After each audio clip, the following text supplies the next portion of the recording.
What if the most dangerous thing in your life isn't something happening to you, but something happening inside you? What if the real reason you haven't gotten the love you wanted, the confidence you craved, the life you imagined, has nothing to do with your talent, your looks, or your circumstances? What if the force quietly dismantling your relationships, shrinking your ambitions, and convincing you to play small every single day, is an image? Not the one the world sees. The one you carry in your mind about yourself.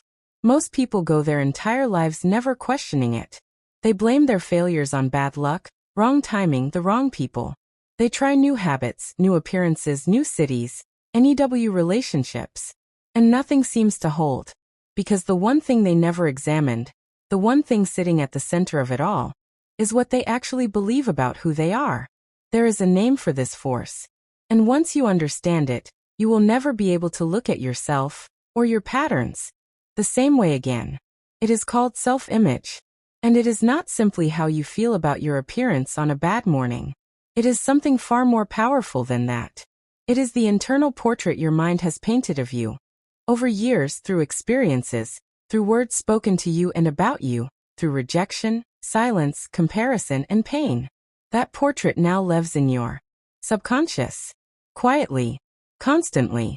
And it is running your life whether you are aware of it or not. Self-image decides whether you speak up or stay silent.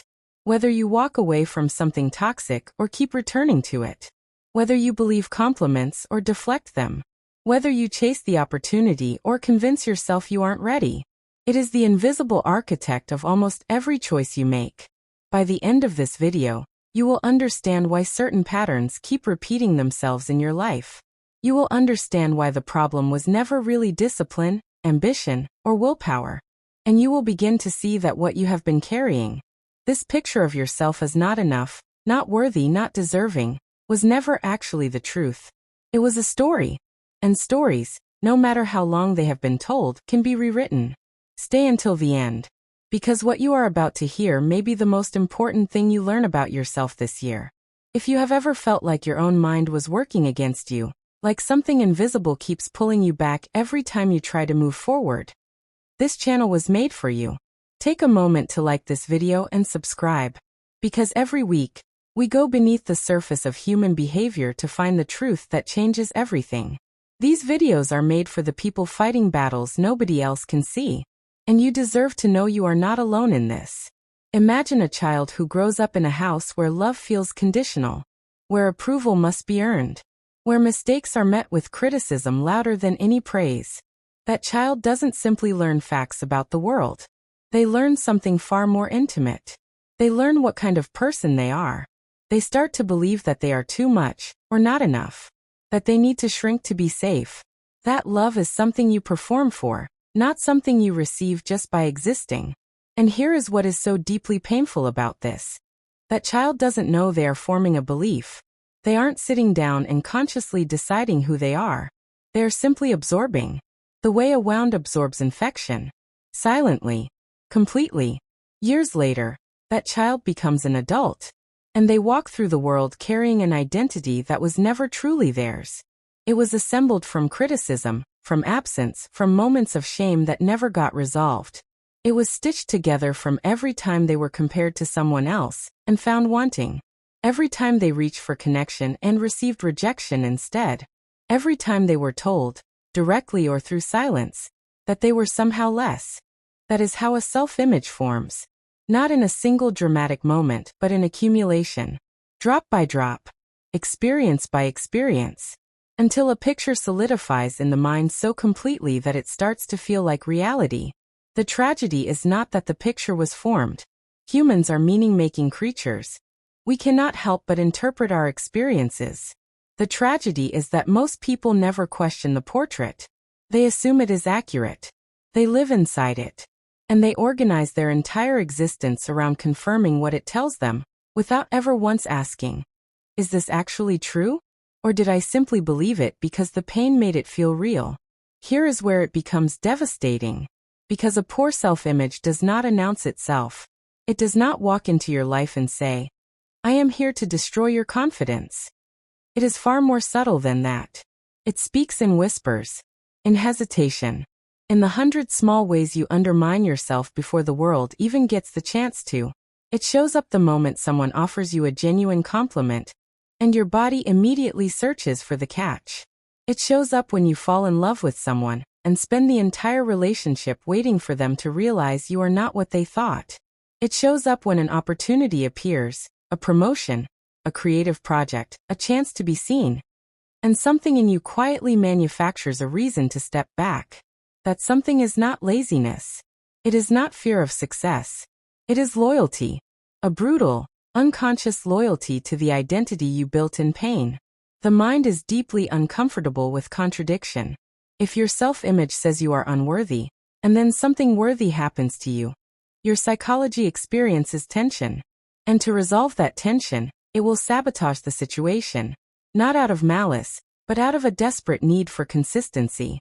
The mind would rather be right about who it thinks you are than allow you to experience something that challenges that belief. This is why people leave good relationships. Why they self-destruct at the height of success. Why they push away the very things they have been aching for. And it goes even deeper than behavior. Poor self-image reshapes perception itself. It makes you read neutral expressions on people's faces as judgment. It makes silence feel like rejection. It turns ordinary conversations into tests you are convinced you are failing. You move through life with a low-grade hum of inadequacy beneath everything. In social situations, in intimate moments, in your most private thoughts about your body, your intelligence, your right to take up space. Many people who have spent years polishing their external image, the clothes, the achievements, the carefully curated version of themselves, still wake up in the morning and feel like a fraud. Because external refinement cannot reach what lies beneath the surface.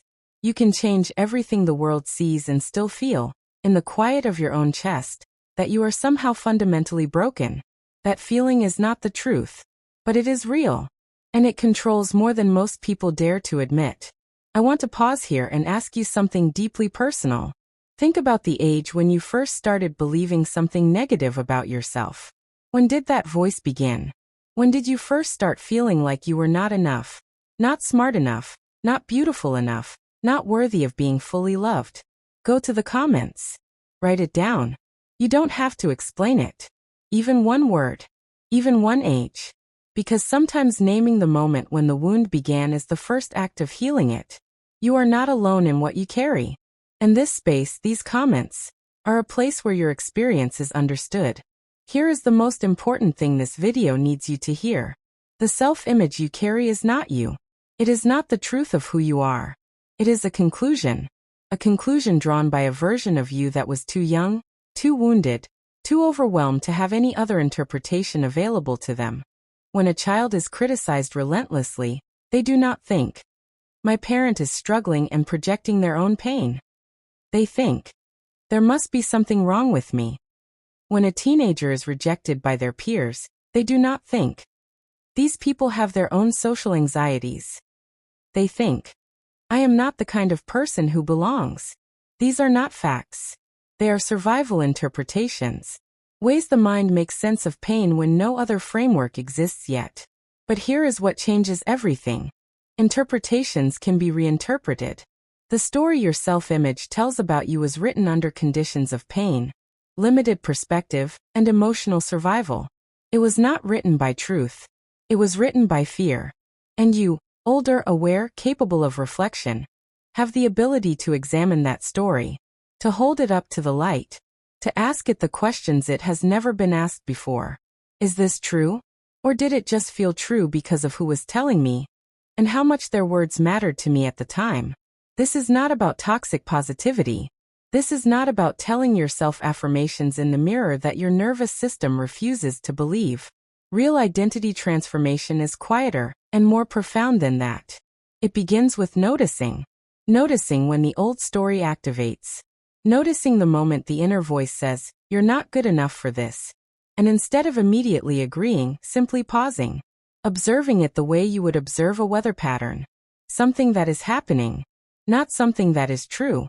Because every time you observe the pattern without being controlled by it, you weaken it slightly.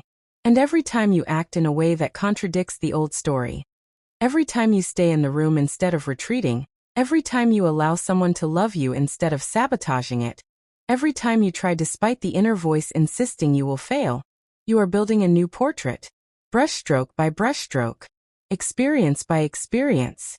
Healing your self-image is not a dramatic transformation that happens overnight.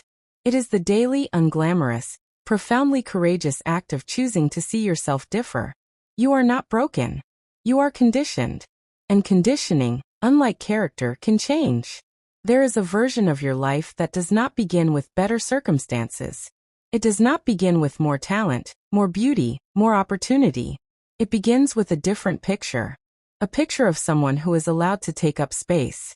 Someone who does not have to earn their right to be loved.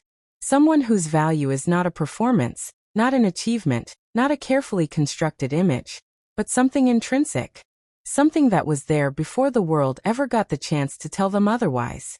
That version of you is not a fantasy. It is not something reserved for people with easier childhoods or more fortunate beginnings.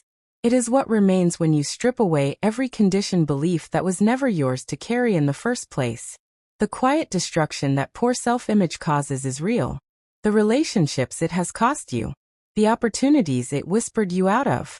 The years spent performing confidence you never felt. Or retreating from a life you genuinely deserved. That pain is real. And it matters. But so does this. Awareness is not the end. It is the beginning. And the fact that you are here, still searching, still willing to look inward, still refusing to accept that this invisible weight is simply who you are, that tells you something important. You have not given up on yourself. Even when you thought you had. That is not a small thing. That is everything. If something in this video reached you, if even one moment made you feel seen in a way you haven't felt before, please share it. Share it with someone who has been quietly fighting this battle, without the words to explain it. Because sometimes the most powerful thing you can do for someone you love is show them they are not alone in what they feel. Subscribe to this channel if you want to keep going deeper into the psychology of healing, identity, relationships, and what it truly means to transform from the inside. And watch the next video, because your understanding of yourself is only just beginning. You have been carrying this weight long enough. Let's keep uncovering the truth together.